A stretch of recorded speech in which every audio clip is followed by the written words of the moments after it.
Hello YouTube, this is WF7i Homebrew, and I just wanted to thank all my subscribers for subscribing. So I just passed the 100 subscriber threshold sometime last week. So still a pretty modest amount, but I'm pretty happy with that, and I didn't know I was ever going to get to 100 subscribers, so thank you for watching some of these.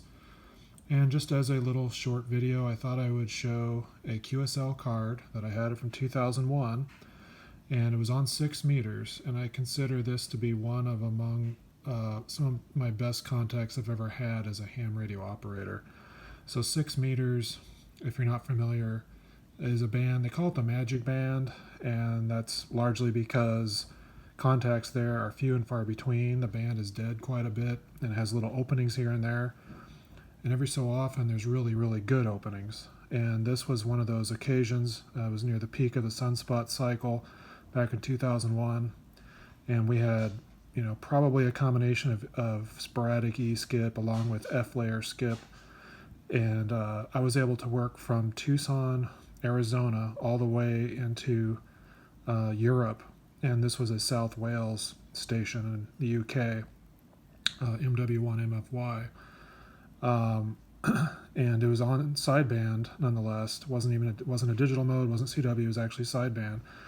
And it was also kind of an unusual date in terms of it was kind of November, so you don't think of big openings on 6 meters to be in November, but they do come and go at odd times. The band will just suddenly open up like magic, I guess.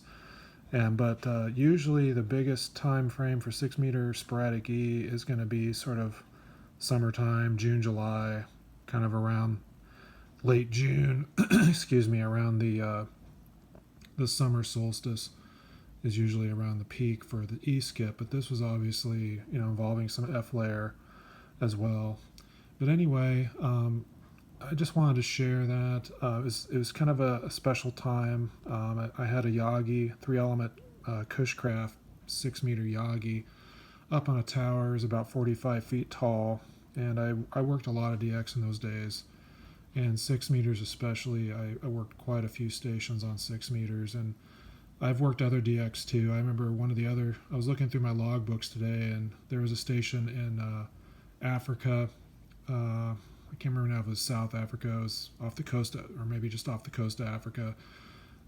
So Europe and Africa, and I had some Japanese contacts too. There was a pile-up of Japanese stations one time trying to get to me. I remember that. So these really long distance, extremely, extremely rare, maybe like one time in an entire sunspot cycle, 15 years or whatever, 12 years, that you might be able to have this kind of an opening. So I'm glad I saved the card. I thought I'd spoken to a French station as well, but that one I thought was a different band opening. It was in the summertime, and I have to really dig through my logs to see where that was. I don't know now. It might have been the same time frame, but I didn't actually work the French station. I thought I did, but I worked this guy. There's a couple other UK stations that I also worked in the same opening. So that's about it. Hope everyone's doing well, and I may shoot a few more random videos here and there. It's going to be kind of tough because I'm going to be moving, and I'm going to be setting up a new station pretty soon. So more to come, kind of sporadic. 7 threes.